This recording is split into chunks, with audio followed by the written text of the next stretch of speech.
হাতে শাহাদা পড়ে মুসলিম হয়, কিন্তু ওর মা মুসলমান হয় নাই, বাবাও হয় নাই, এরকম আছে না নাই?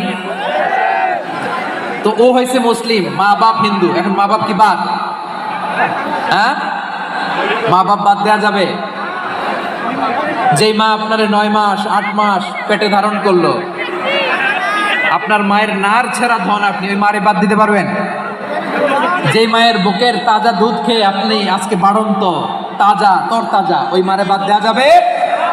মায়ের এক ধারে দুধের দাম, কাটিয়া গায়ের চাম, পাপুষ বানাইলে ঋণের শোধ হবে না। এমন দরদি ভবে কেউ হবে না আমার মাহা গো। মায়ের এক ধারে দুধের দাম, কাটিয়া গায়ের চাম, পাপুষ বানাইলে ঋণের শোধ হবে না।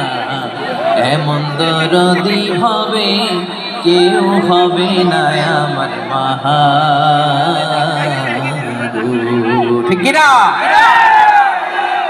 মাকে তো বাদ দেওয়া যায় না। وقضى ربك ألا تعبدوا إلا إياه وبالوالدين إحسانا।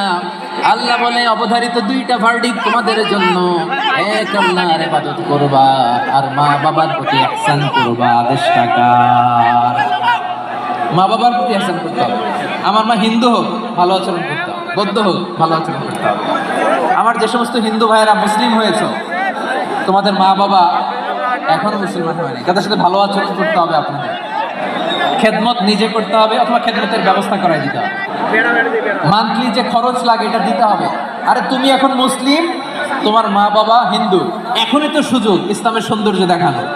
এখন মা বাবা যদি দেখে আরে এটা হিন্দু থাকতে তো বদমাইশ ছিল, বেয়াদব ছিল, কি এমন ধর্ম সে গ্রহণ করলো যেটা গ্রহণের সাথে সাথে সে পাল্টে গেল? কি এমন ধর্ম সে গ্রহণ করেছে যেটা তার জীবনকে আলোকিত করে দিয়েছে? নসিব ভালো হইলে তারাও কালিমা পড়ে মুসলমান হয়ে যাবে। বিষ্ণু ইসলামের স্ত্রী